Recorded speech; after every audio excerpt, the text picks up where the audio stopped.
Hello and welcome to Too Stupid to Live, a comedy podcast that reviews romance novels $5 and under. I'm your host, Becky Feldman, and if the world is feeling a bit like a furnace right now, you know what that means. And if you don't, now you do. It is time to get hot as hell with TSTL.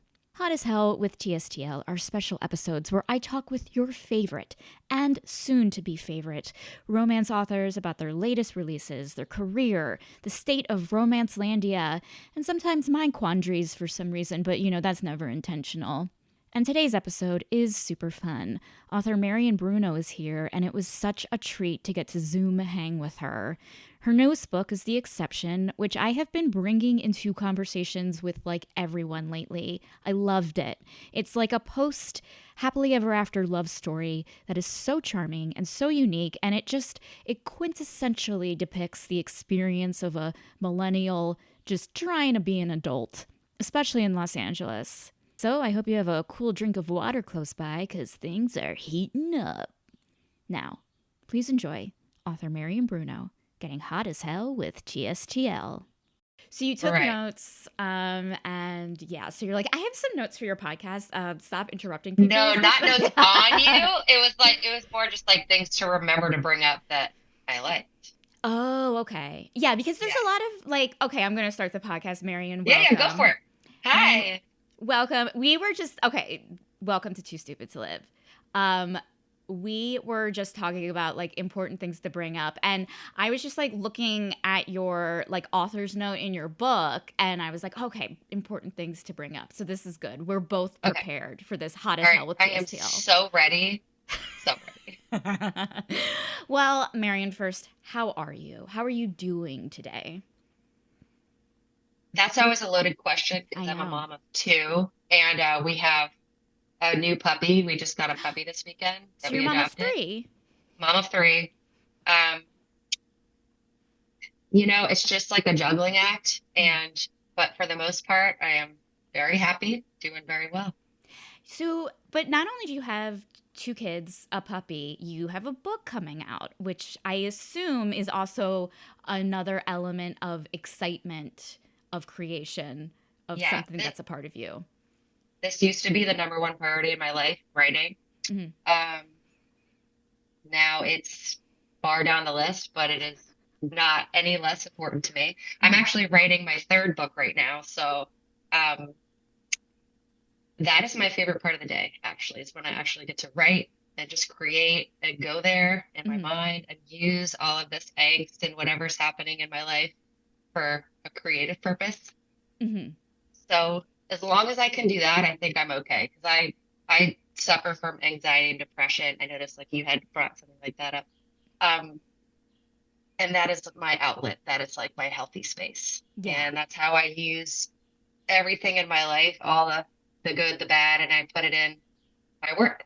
Yeah, and you can definitely see that with your latest book, The Exception, which talks about it's a fun. The character's very funny, a lot of funny situations and commentary, but it is about a very serious, very heartbreaking kind of process that a couple is going through. Yeah. As I put in the author's note in the end that this was based off of my experience. Now, granted, my husband and I did not give each other an exception, which you'll find out when you read it or you read the back of the book, that it's about a couple that is suffering through the process of trying to make a baby. And they've been going at it for years. They've called on doctors, professionals, finally, but they're at each other's throats. And I think oftentimes people going through this, couples, it's very loaded. It's there's a blame game going on. There's fighting. It's when you both really want something and you're not getting it. That can lead to a lot of conflict. And just when two people aren't happy, So it's about this couple that's pretty unhappy in their marriage and the way that things are turning out. And they decide to grant each other an exception. That is to have an affair, a consensual affair outside of their marriage, one person, 1 month. And the rule is that they cannot know the other person or run into them. And that leads to a whole lot of fun sexcapades. Yes. And it is very sexy. Even with Okay, like the her and her husband, I find very sexy. Like obviously I'm like rooting for them as a romance reader. right, Um but I think what was exciting about this book is that I think in for me, most romance novels are, before the wedding, right. and here we are, it's post happily ever after, and granted, it's it's about fertility and kind of making peace with things you don't have, but it still was very romantic, and it's like, oh, you could still have a romance post happily ever after. And I think I was trying to convince myself that was the writing of this book was okay. I'm married now, and I wanted to know that romance existed too, but I had to like you have to create things in your mind before you can manifest them. So if I'm thinking and I'm finding that scenario where there is love again in this made up world, then I can create it in my own life because Mm. I don't know if you're married. Are you married? No, I'm single, no kids. Yeah, You're free as a bird. I know, Um, real liberated.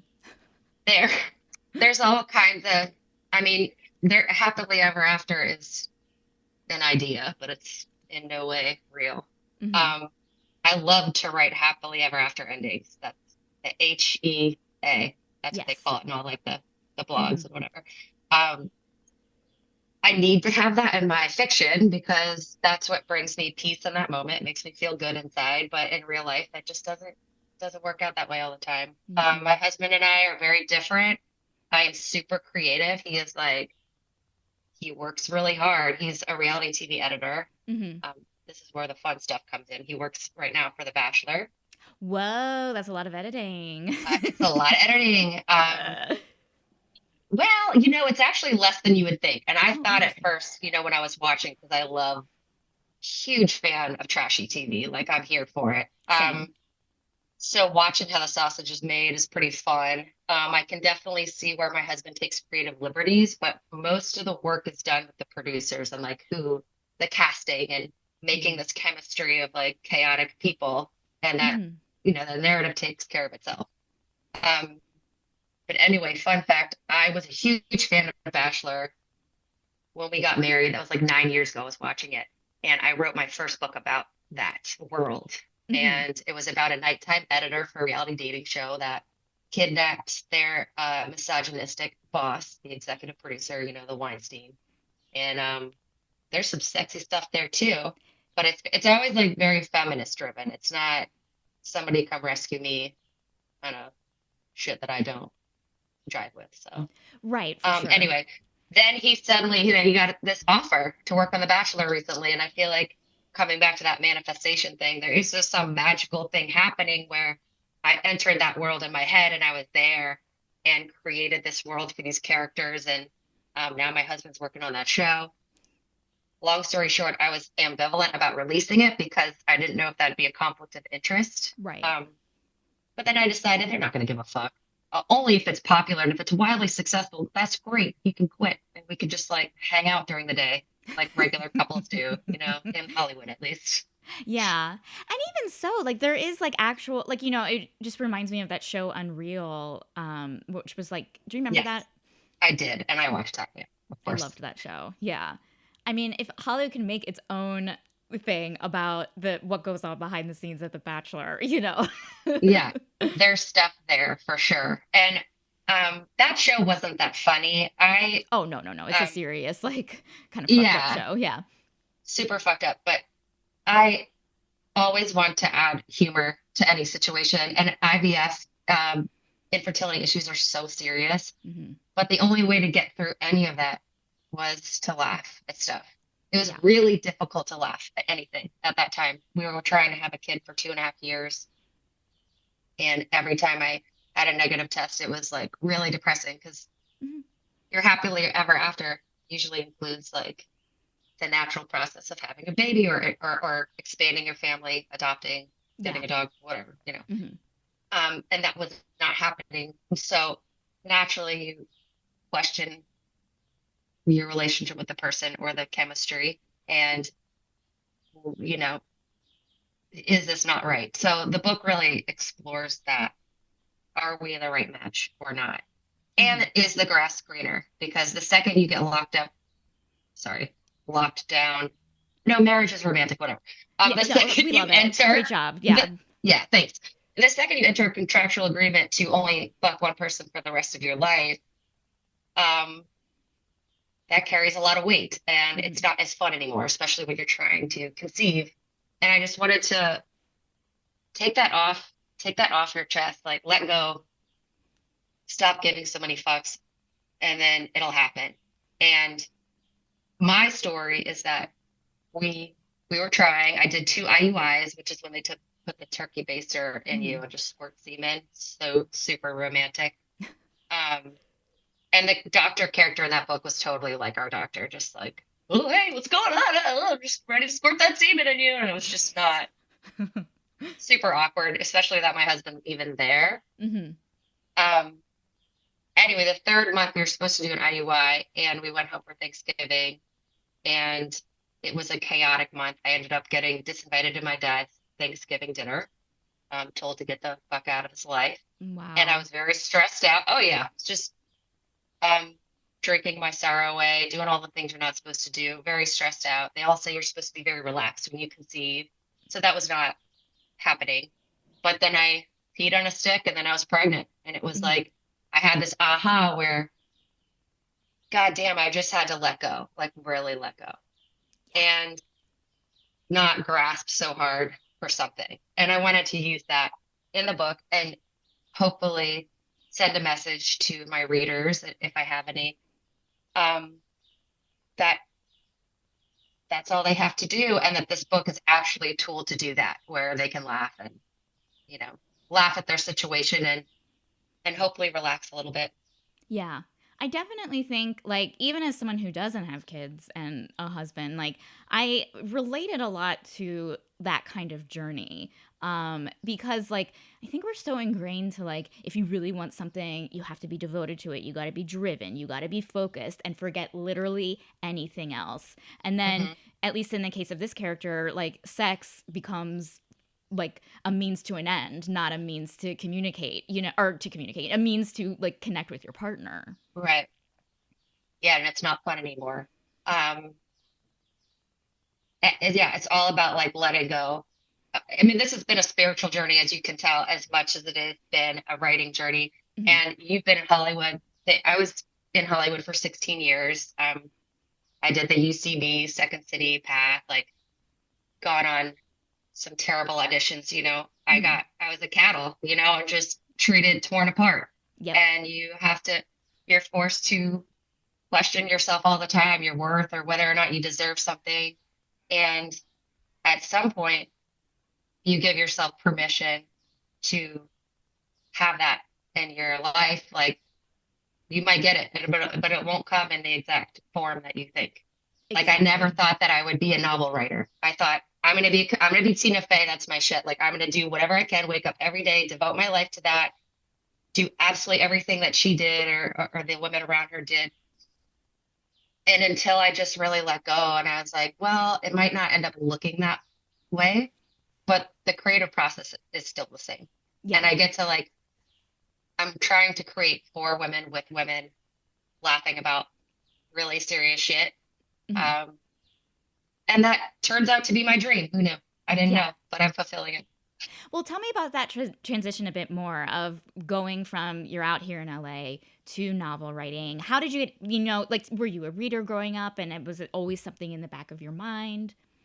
Yeah, I've always loved reading. I think I really fell in love with fiction in high school when I got like a copy of Jane Eyre from the library. I felt Mm. really connected to that. Like Yeah, I Jane love Eyre. those Yeah. Mm-hmm. those characters that just like are women on their own, alone, a little rejected, a little this abandoned character, Yes. Mm-hmm. the underdog. I love those. So I fell in love with her. And then in college, I had a roommate that read voraciously, and Mm-hmm. she turned me on to like Bridget Jones. And so Okay. I read that, and I was like, oh, what? Like there can be like romance and sex too, and that's so fun to me. So let's do this. So I read any book that had like a colorful cover. and like a happily ever after. And then in college, my senior year, I had finished all my credits early, and I was like, oh, now I can get to take what I actually want to take because I was Mhm. studying communication. So I took a banned books class about the books that were banned. Yeah. And one of Awesome. those was Erica Jong, Fear of Flying. Have you Mhm. read that? I've Okay, never yeah. read it, but I know it. Yeah. The Zipless Fuck. So I read her writing and I was like, oh my God, she's so bold. She doesn't care. She's just writing what she feels and thinks. And at the time, I was having my own little sexual, this would be a revolution. What is it? Awakening? Awakening. Yeah. Hmm. So I didn't lose my virginity till college. And Same. Yeah, yeah, yeah. yeah, Hmm. so I was in college and I was like, oh shit, and we can talk about it. Like, this is so fun. Yeah. And then after that, I just, I was able to free to read whatever I wanted and go down that rabbit hole and got really into reading literature and kind of obsessively. And I was also I was acting and doing all the other things, but I always wanted to write a book. I think I decided to write a book once I was like engaged to be married. I don't know why. It just felt like the end of acting for Hmm. me. I I get just that. I think I was like 30, I was 32. I feel like maybe I missed my window, which is not true at all because I could act any day. It doesn't really matter. But I was extremely disappointed in the industry because I had written so many screenplays, Hmm. pilots. I did a one-woman show. I wrote web series. I learned how to edit. Well, I had to learn in college, but the technology changed so much. I had to reteach myself so many things. So I was photoshopping, editing, doing absolutely everything I could to take the reins in my career. And I couldn't even get an audience. I could not even get a rejection letter from an agent. And I was like, fuck this shit. So then I thought, I would like to create a world completely on my own. Nobody can gatekeep me because I have created the set. I did the lighting, I did the editing, I did everything. I don't need to hire anybody. I'm going to create this world and I'll be able to hand it over to somebody and they're going to see my vision for what it is completely. And so that's when I thought, all right, I gotta do this. So after the wedding passed, because there's a lot of planning in that, because That's a full-time job. it Yeah. was, it I was. so I hear. Oh, it sucks too. Just if he ever comes to that, just go to an island and do it alone, or invite your friends and be like, if you can afford to make it there, make it. If I were to do it over again, I'd probably do that. But Yeah. after that, I signed up for NaNoWriMo. I don't know if you've Yeah. heard of Hmm. that. Hmm. Yeah, so it's write a novel in the month of November, and I signed up for a class at UCLA. Just kind of, they don't teach you shit, by the way, but it was just you show up and you sit in the room and you write. So it was kind of like we're making sure that you do this. So it's like And I study had hall for novelists. Right, Okay. exactly. And you got to meet other people doing the same thing, and that was really exciting. And it's people of all ages and um, backgrounds. And I had an outline ready to go because they call it you're either a pantser or a Hmm. plotter. Hmm. Um, I wanted to plot it. I don't believe in, I mean, if you're coming from storytelling like improv, you already have an idea of where you're going anyway. You have these beats, you have the beginning, the middle, end. And that's how I learned how to do it. And that came very easily to me. Right. I used Save the Cat to write Of the course. Oh outline. yeah. I would do the same because like I've been noticing. I've noticed, like sometimes like I had never written a romance novel, but I read the stories in terms of a screenplay of like act 1, act 2, act 3. Right. Yeah. And usually the better ones do follow that. And the Yeah. ones that are like slogs to get through, they didn't do what they're supposed to do, you know? Right. Like, Yeah. you got to show, not tell. You got to be a little setup. You have to have the opening kind of matching the ending and answering all these questions. There has to be character development. So I just used my skills from screenwriting, and it was like the opposite of screenwriting, where screenwriting you have to take away so much Hmm. description, character, and I loved writing dialogue, and I just felt like I had to clip everything so short all the time when I was writing pilots and screenplays.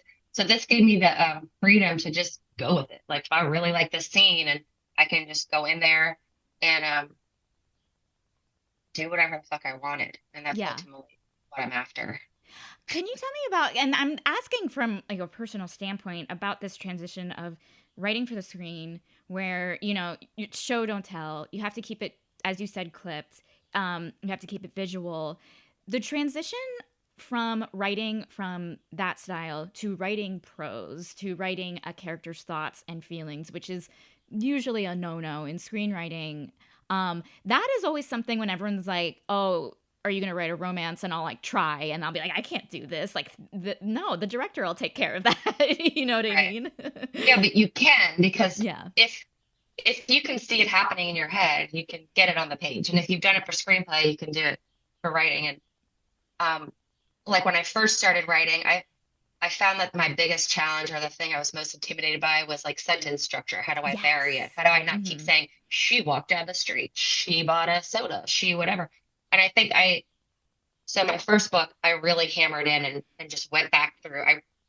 I wrote a shitty draft. I went Mm-hmm. back in and I thought, okay, how am I going to make this paragraph interesting as fuck? I got to change up the sound, the cadence.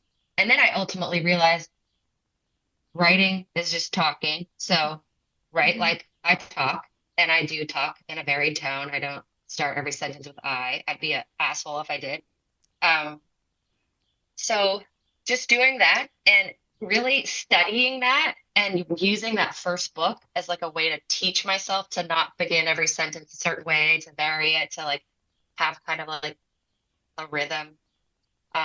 That will eventually come naturally to you. So like I'm writing my third book now, and I don't Mm-hmm. even think about it, and I go back and read my stuff and I'm like, oh, I got it. Like this is in my head. I'm down. And I think it's more of gaining the confidence Yeah. than anything else. Where Mm-hmm. when my fingers land on the keyboard, I'm like ready to go, and I'm already like I can get an idea across Mm-hmm. with my voice, not Yeah. somebody else's. And Right. so that was one thing. And then what was difficult? What was your question again? Oh, just the transition of writing a prose sentence that's, Oh, right, I right. don't know, Okay. not present tense, like all of these things, Oh, it's so like okay. The tense was also something that I had to get used to and like go back and correct. But I use that first novel to like to do that. And then you can yeah. always hire an editor and a coach. You can hire a Mhm. book coach. There's so much help out there. But anybody that thinks about writing a book, I always tell them do it. Like it is so satisfying. It's so I mean, the learning curve is great. Like, and then once you're done, you feel so much more confident. Like, oh my God, I can do whatever I want. Like, Yeah. screw anybody. And when you're coming from a world like Hollywood, where you literally just getting rejected left and right, I'm Mhm. not intimidated by it. I'm not intimidated by anybody saying they don't like my stuff. I Of care course. less. Um, it's more fun, I think. Yeah. Mhm. And it is risky putting yourself out there like that. I think the scariest part is Hollywood. When they accept you, it's kind of on them. When you put your stuff out there, it's on me. Yeah. Mhm. So if somebody doesn't like my voice, they don't like my voice. Yeah. But I'm not looking for those people. I'm looking for the people that do like it. Yeah. I mean, cuz I think like, when you are publishing, you like I feel like in Hollywood like you can like research who you're auditioning for or who you're going to have a meeting with, and the yes or no, you can look at their IMDb page, right? But with like readers, there could be anyone, like it could be just anyone, and you don't know who you're going to like touch and reach out to and kind of really connect with. And at the end of the day, that's all that matters. That's the only thing I'm after is connection. That's it. Yeah. I don't care if I make any money. I literally like I didn't make any money from doing this for a very long time. This has been, a couple Hmm. decades or whatever. Um, at this point, I wrote this book for women going through something similar as me, and saying basically what I wanted to tell them is that all these feelings are valid, they're okay to have, and there is light at the end of the tunnel, whether it's a baby or not. Hmm. Um, but the ultimate journey is to know that you have control over your own life and how you look at things. And, if there's a baby at the end of that, or a marriage, or whatever it is that you want, um, it's more about, it's just about the journey. And the book was so fun to write because I wrote about the journey kind of like of my life in Hollywood. Like I look back Hmm. at it and I can either think, oh, I failed and come back to the South with my tail between my legs, or I had so much fucking fun. I had a blast. And a lot of those times, like I wrote about in the book, were friends, doing mushrooms in the desert Yeah. with my friends, and Hmm. going to live shows and seeing my friends do improv and all that. I do like, I don't know which book I made fun of improvisers. There was an improv joke in this. Okay, okay, Yeah, okay. All because right. How did I'm you like hear about, how did you feel about that one? loved it. I mean, I say as an improviser, and which I still do.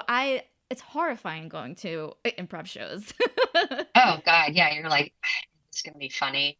Is this gonna suck? Like it's Yeah, I mean, like, there's good impression. For some reason, a thing came up and it was like a thumbs down thing. I don't know why it oh did really? that on me. Oh, but anyway, because it was probably like my conscience saying, like, don't make fun of your friends who do improv. But Yeah, no. I'm going to. No, I even improvisers, like, I feel like going to a bad improv show with no one in the audience is, I'd rather go to the dentist, you know? Oh, and they're just looking at you like, please laugh, like save Yeah. me. I feel very, and I'm an empath, so it's really Hmm. hard for me to sit there and watch somebody struggle. Like Same. Yeah. it's, and I know that you're like a theater person, but I have a very hard time watching live theater. For some reason, I feel Hmm. like that's harder than comedy, even to me, because I'm so hyper aware of the actor on stage acting that I just like I can't get out of it, you Yeah. know? And Hmm. there's not that, like, most of the time there's a release of laughter, but in theater that's serious, you just have to sit there the whole time, like, this shit's not real, but okay. Yeah. I mean, obviously, very good theater will take you out of that.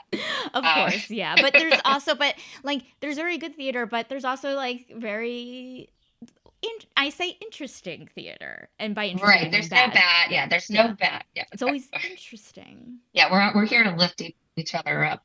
Performers, writers, all of them. Yeah. Hmm. Well, like, so there's obviously these like vast differences between novel writing and being in Hollywood, but like, what are some like surprising similarities you found in both processes? Well, when you're writing your first draft, it requires improvisation. You have to, Hmm. like you say, yes, and you just go down this rabbit hole with your character. I try to embody the character. I think my background in acting and comedy has greatly helped my dialogue. Hmm. I read writers that clearly don't have a background in that sort of thing, and their Yeah. dialogue is lacking. Where I'm like, I wish I could just go in there and punch this up. People do not talk like this. So Yeah. it's very helpful when writing dialogue. Um,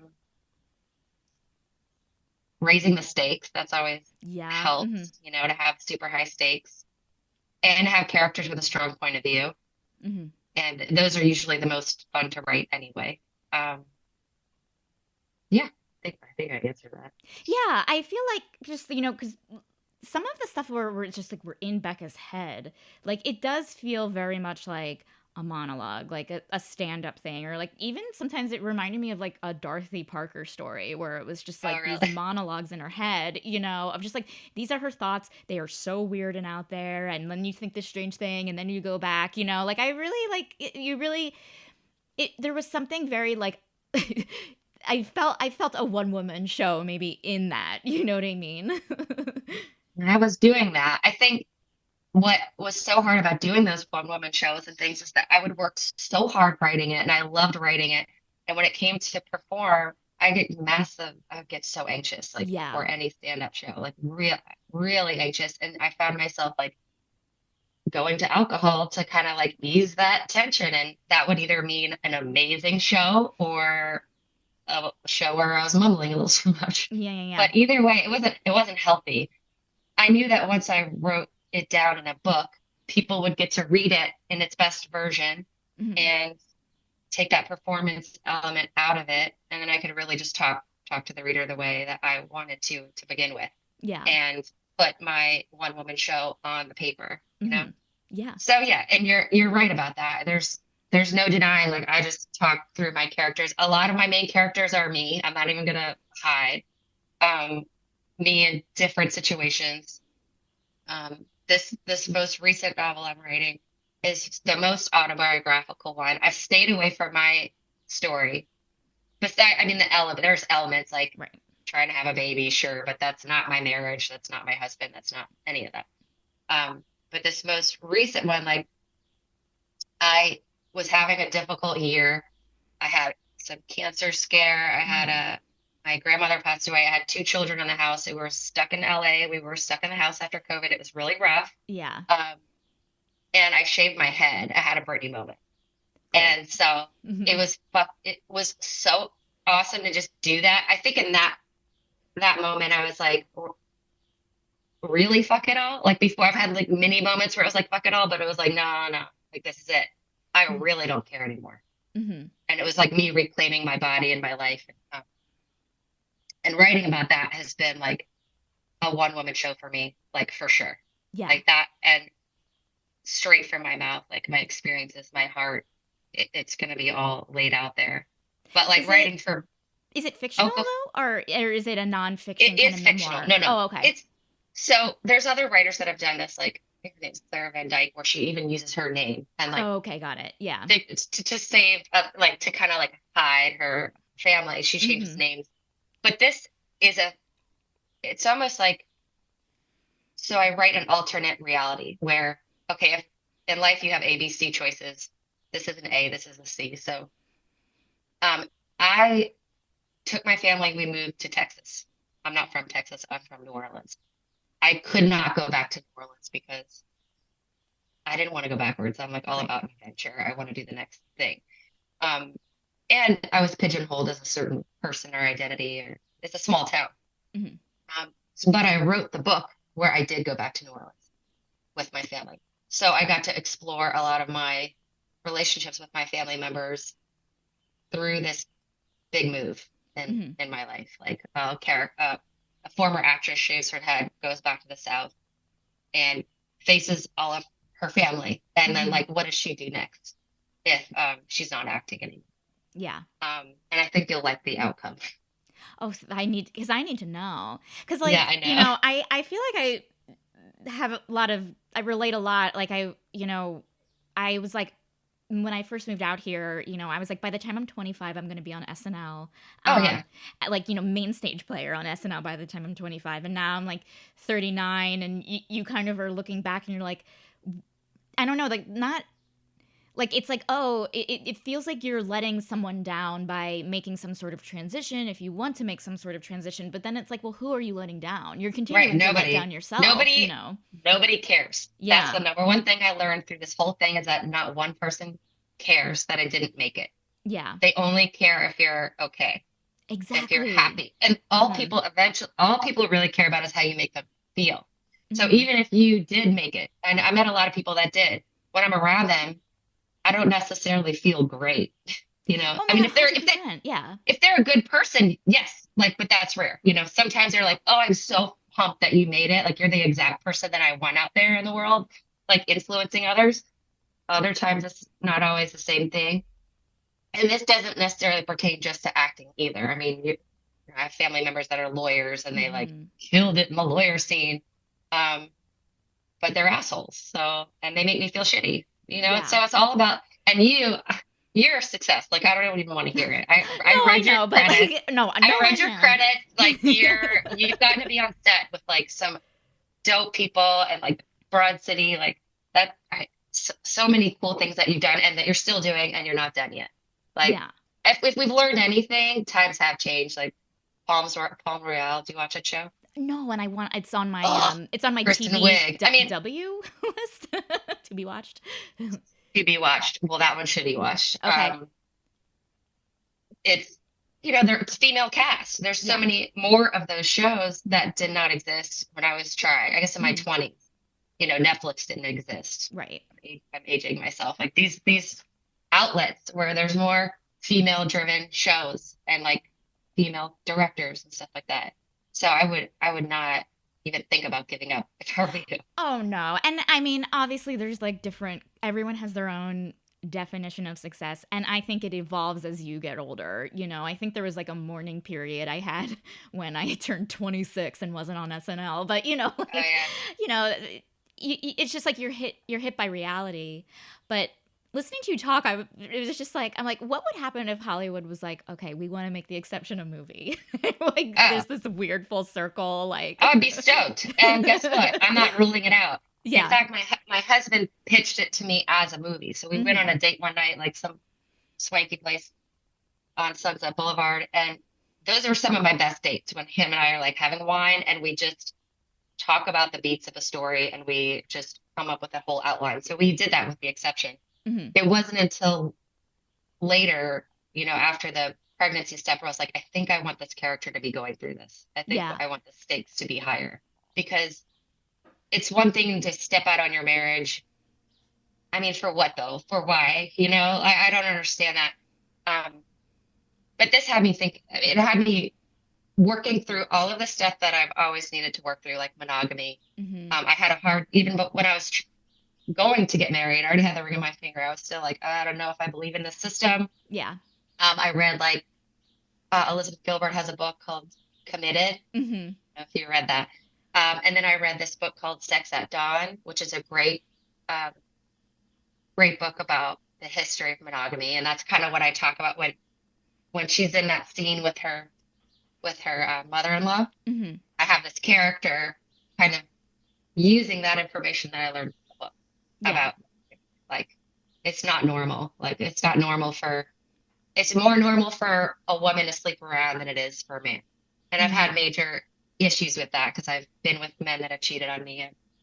And Right. so I really was like trying to make sure that that was the right thing to do. I thought it was really, really clever because it just kind of like, I don't know, reminds you like how much of our like society and the way we behave and what's right and what's wrong is kind of formulated by an empowered man who just needs to get what they want versus what is really right for nature, like what is Right. biological, what is natural, and here It's we just are. the patriarchy, be an That's asshole. what I'm saying. Yeah. It's the patriarchy. So like, yeah, in the book I talk about that. Like it is 100% a man's benefit to put a ring on a woman. I mean, I've seen my husband benefit.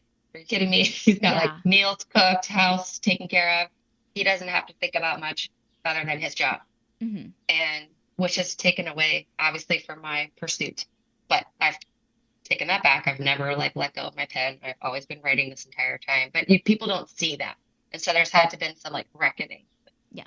What does this look like? Like I look like I entered this marriage and I'm not adding anything. And that's like a whole other thing to contend so with. Relatable. Yeah.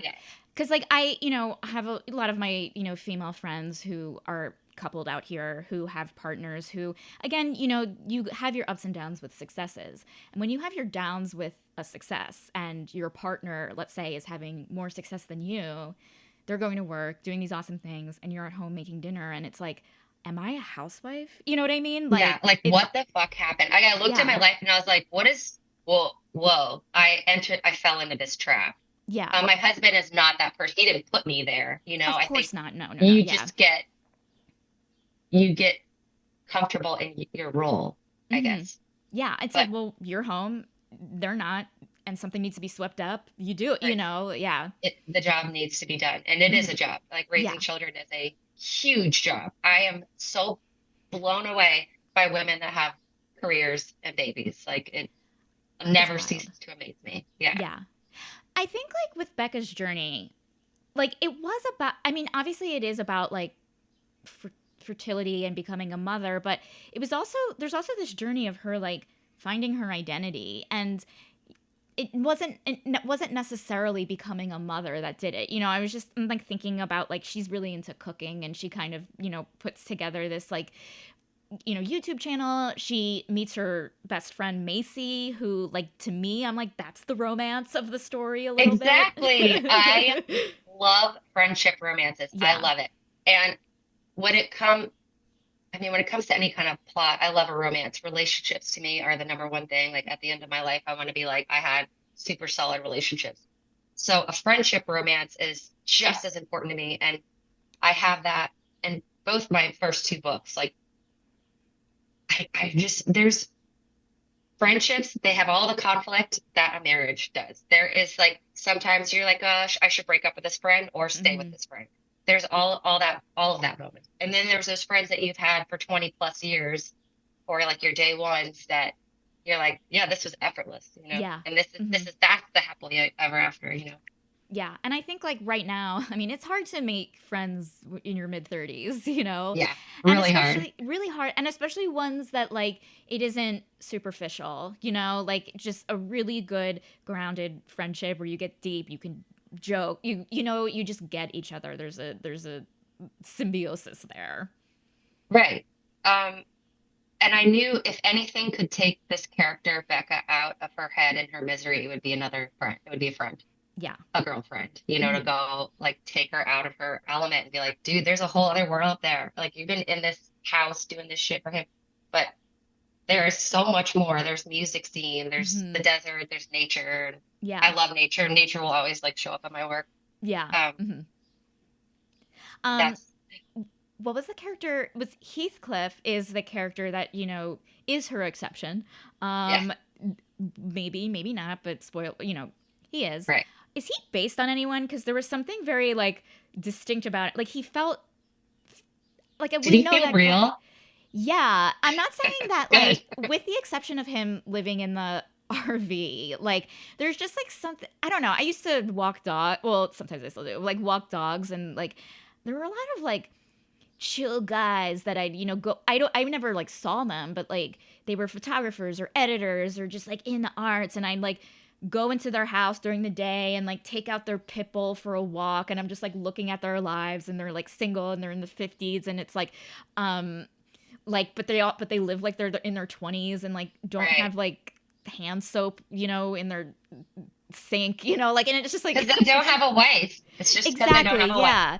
He's so it just like felt so like real, you Well, know what I mean? Heathcliff is an amalgamation of every man that I slept with in my 20s, Okay. which there were Great. Yeah. there were many. I had a lot of boyfriends and I had a good time. Um, it's all that the elements from the best ones, you know, like yeah, I slept with some guys that drove motorcycles and that was always like Hmm. super cool. Um, you know, the tattoos or the whatever. So I just put that guy in one. Yeah. Of course, I dated actors, and that's like Ugh. so easy to write that character. I mean, I dated musicians, actors, photographers, or whatever. They're Hmm. all there, Yeah. um, and they all act the same. They're just like Peter Pan, Yeah. refusing to grow up. So he was so easy to write. I also Sure. loved writing the bad dates. That was fun because Hmm. that one date that where she's in the, I think I wrote it like she was in the Buddha bar. Hmm. Is that still a place? It was on Hillhurst. No. Well, wait. Or Hillhurst. it's okay, it was by the theater on Hillhurst and Sunset. There was like this little bar, it's like red. Oh, is it near the movie theater on Hillhurst and Sunset? Like Yeah, the one that Quentin Tarantino owns? right. I think it's not there anymore Okay. because Well, of yeah. that it was placed there, like that was in Hmm. my head. Sure. And there Great was first date place. totally, Yeah. oh yeah, so sweet. I went on this date with this guy. Okay, Cupid. Oh, Oh my God. yeah, that's I'm so dating yeah. myself. All right, so Hmm. I got married before the other apps came out. Hmm. Okay, Cupid was like the one that was happening at the time. I went on a date with this guy and he looked really different on the picture. He's like Of course. just yeah. I met him, of course, he's like 4 foot, 5 foot, whatever. Of course. Yeah. Shorter. But we had this conversation where he was being very like veiled in what he was like he was the director's son. I never got the name of Yes. who his dad was, but it was very clear that he was so huge that like he was looking at me like I was trying to get a piece. And I was like, I don't even know who the fuck you are. Like, Yeah. what are you doing? And by the end of the date, I was like psychologically analyzing him and helping him. And I was like, this isn't going to work. In my head, I was like, this is not going to happen, but I just need to help this person see how wrong they are. And Hmm. in the end, he was like, "What? So like, would you like to go for a walk on the beach or something like that?" Like he turned cornball, it was unbelievable. It was like a puppy. At first, he was like, "I'm a bulldog," and then he was just Right. like this puppy with a waggling tail, being like, I really want to take you out." And then he texted me later, and he's like, "I just threw up," and I was like, "Okay, what What? do you?" It was so weird. I was like, "Okay, I must have threw him off his game so hard that he Hmm. vomited." Very proud of myself for that. Good Um, job. I'm so impressed. yeah, I use that and to write my scenes about her little dates like gone wrong. But that Hmm. was all just to say that like it's the grass is never greener. Like Yeah. it's just it's not. Yeah. I mean, it's interesting because it's like when I was like on a bit of a dating spree like pre-pandemic and joining OkCupid and joining actually it was still OkCupid, but they're it's opening themselves up to like you can say if you're non-monogamous, if you want an open relationship, things like that. And I ended up going on a lot of dates with people who were very open about their open relationships, and there would be this thing of like someone would be like, yeah, so my wife said have fun meeting Becky, and I'm like, I can't. Stop. Like what it was Really? yeah, this happened at like there was some bar, it was a bar on Sunset because that's where a lot of like those first dates, Yeah. it's pretty easy parking, they're right there. And yeah, he was like, no, it wasn't his wife, it was his girlfriend. He's like, yeah, so my girlfriend Stephanie was like, I hope you have fun with Becky. And because she wanted an open relationship and he wasn't sure about it, so he was going out, I was his first kind of date. Like, so he was very open about how nervous he wasn't sure about this, blah blah blah, like he was doing, and I felt like shit obviously, but like Who wants to be like the second person in that scenario, you know? yeah, I felt You want to be yeah, the first. exactly. And it was like, even if that were the case, like it was yeah, like Did I you was know like, I it could have been anyone, going like into the date? Did you know that? no, Oh God.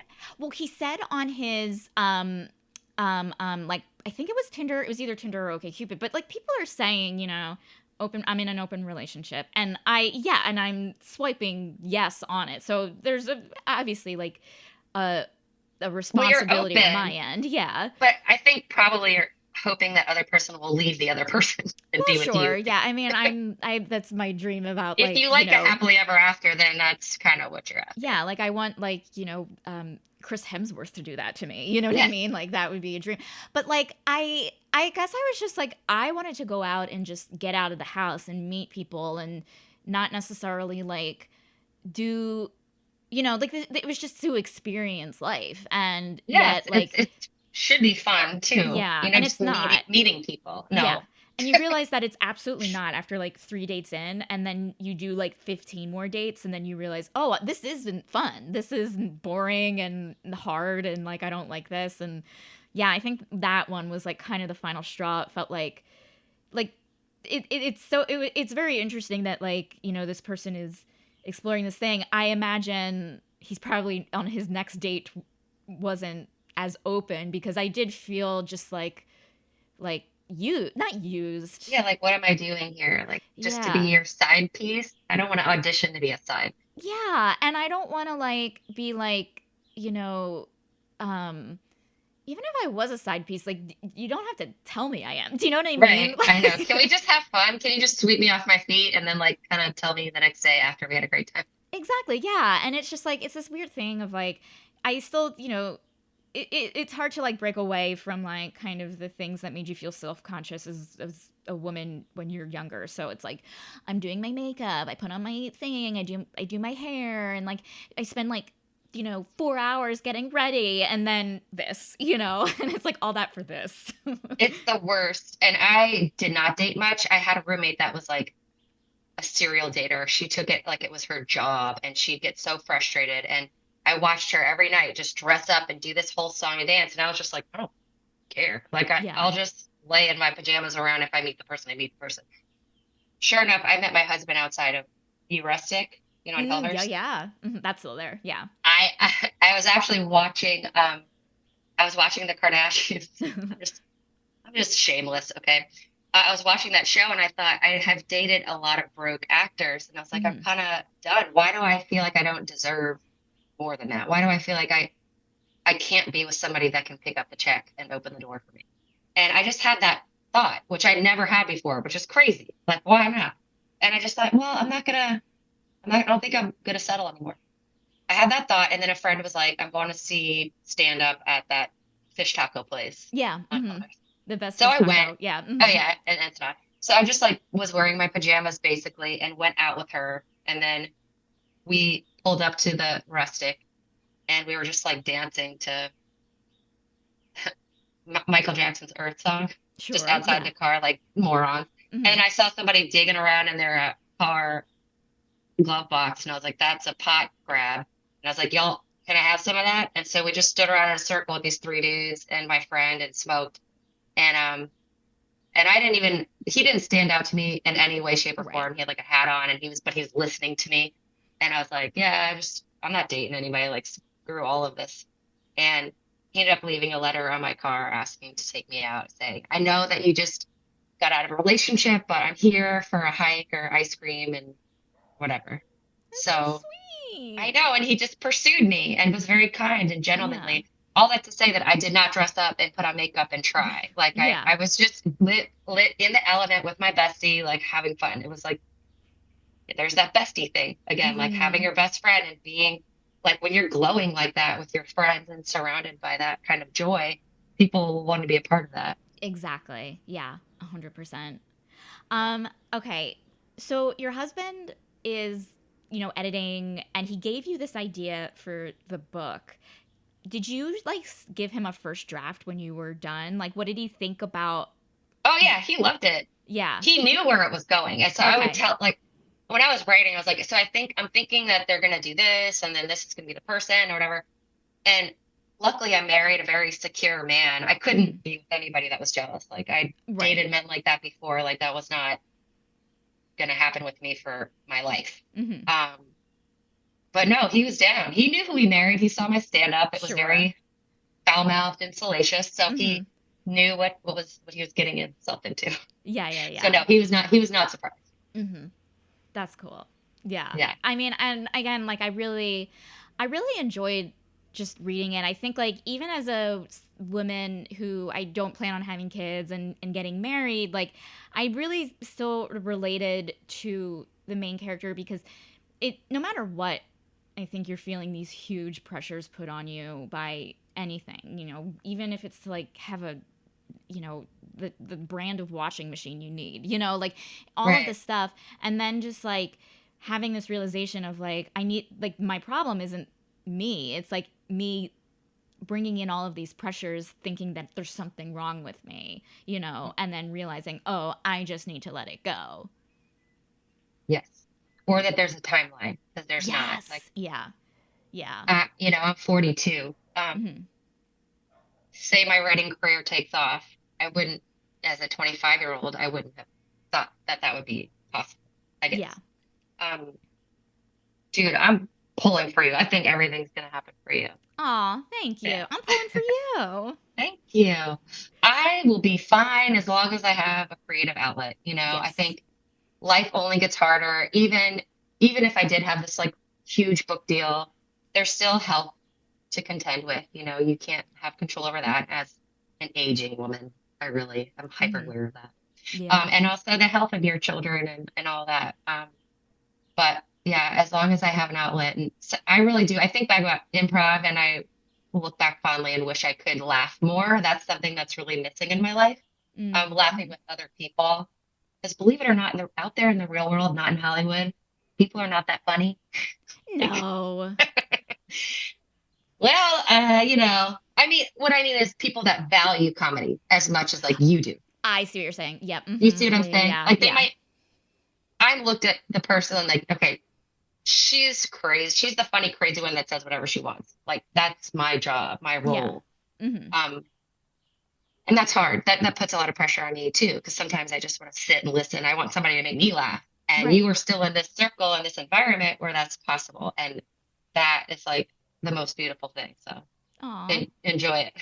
Thank you. I mean, I'm probably going to move in with you next week, but thank you. I'll Oh, enjoy I Citizenling. have a special space. Oh, I'm in stop. my guest room. This is my writing room. Ooh, that's cool that you have you have a writing room. I barely have a kitchen. Like, I live in a It's funny. studio.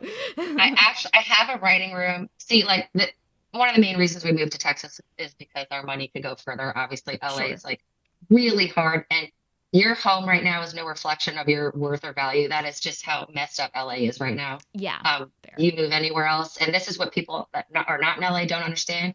Um, yes, we could have a three-bedroom house or like whatever we wanted in the middle of nowhere, but we're choosing to be here with these people, and it's about the people. Hmm. But yeah, we have a lot of square footage. It's dope. We have two cars instead of one now. Like we just built a pool. Like life's good. Like we're good. Yeah. Yeah. I mean, and I just think in this day and age, like, we're all learning that you don't need to be in a specific physical location to fulfill your creative needs. You literally can do it anywhere. No, and I've never felt more agency over myself and my career and my voice than I have here. I Yeah. think what matters most is that you're safe and like you feel safe enough in your home and your environment to be able to pursue what it is you want to pursue. And Right. I'm luckily in a safe relationship. Like I love my family. You know, we have a home. So like Mm-hmm. now I feel like I really can put myself out there Yeah. more. And maybe that all needed to happen first before like a career could happen for me. Yeah. And, you know, yeah. So there it is, I Listen, guess. yeah, I'm happy for you, man. Like, I just like feel like, there's just like I feel the liberation that you're feeling. Like I can sense it through the Zoom call. Yeah. I mean, there's always ups and downs. Like, as you can see, my hair has grown back. Um, It's great cut. you know, It's a great length. yeah, this is like a non-cut because after it was shaved, now it's all Hmm. grown back. But full circle, man. Yeah, for sure. Yeah. Well, aside from your autobiographical book that's coming out next, do you have any other like ideas in the works? Anything that might take place in the same world as The Exception, or? I think that character is done because Mm-hmm. I do want her to have her happily ever Of after, and I don't want course. to create more problems for her. I kind of Yeah. hate when that happens, like with Bridget Jones. It's like Yeah. it was good. What Give her a happened? Like break. you're Yeah. just gonna you're just beating her up. It's so mean. I Hmm. don't love serials, but I can Hmm. understand why people like them. Yeah, yeah, yeah. I yeah, I just feel like we'll just I like changing up the settings and the careers and just exploring different worlds. And as somebody that likes to read and study and um, I get involved in other things outside of myself, I get a chance to explore that. Hmm. Hmm. Yeah. But no, so yeah, this book is autobiographical, kind of. It's falling out of me. It's so fun to write. It's super therapeutic. I'm Good, good. working through all of my family issues with this book. And then after that, there's always something on the horizon. I Good. always have like a new book idea, and that comes from improv because you can never be settled. Like No, yeah, you're only as good as your next idea. Like that's what it exactly, feels like. and you need Yeah. to be working on your next idea before the other idea comes to pass. So Absolutely. Yeah, yeah, yeah. Well, I am so excited for your next ideas. And I'm so thankful that you reached out and it was so delightful to talk to you. yeah, it was so good to talk to you too. It's like yeah, I feel like I'm connected back to Hollywood, and Yeah. I miss it, and I appreciate you talking to me and thinking that I had anything to say. No, of course. And listen, you're welcome back to Hollywood as the mayor of Hollywood myself. You're welcome back anytime. Uh, Um, but no, yeah, like I really just like I feel like, with the book, you understood the East Hollywood very well. yes, that There was was fun. Mhm. it was a sense I was like, okay, this person knows what LA is like. And yeah. What I really want to do is come back this summer and do a reading at Skylight Books. That's what I'm aiming Yeah. for, and like have drinks at Figaro after with my friends. Like that would be Ooh. Can I come? so ideal. Yeah. Absolutely, yes. Yes. Yes. I'll let you know. I'm working on it right now. I have a friend that's supposed to have a baby shower out there, so I'll go to trying the to make baby it shower happen. too. So yeah. Okay, you're invited. Yes. Okay, tell us when your publishing day is and where we can find you and all that stuff. So the exception will be available on Amazon as Kindle for $3.99, and then you can order a paperback. You know those come super fast, Mm. especially if you're Amazon Prime. That'll come next day. I believe I priced that at $12.99, and then it's for K. Shit, excuse me. I'm new to all this stuff. Ingram Spark is like the big distributor. So if you are Mhm. a bookstore owner or you want to buy a volume of that, you can go to that site. But go to my website, www.marianbruno.com, and sign up for my newsletter, and you will get up to date info on releases and stuff like that. Awesome. Well, Marian, it was such a pleasure talking to you and thank you again and congratulations on everything. Thank you. I hope you all enjoyed Getting Hot as Hell with TSTL. For links to The Exception and Marian Bruno's website, check out the show notes or visit the show page at tstlpodcast.com. If you like what you hear, a really sexy thing you could do would be to leave a review on Apple Podcasts. And if you didn't like what you hear, I cannot believe you're listening this far into the episode. Like, that's on you. Too Stupid to Live is part of the Frolic Podcast Network and Culture Media Network. Thank you so much for listening, and have a great rest of your day.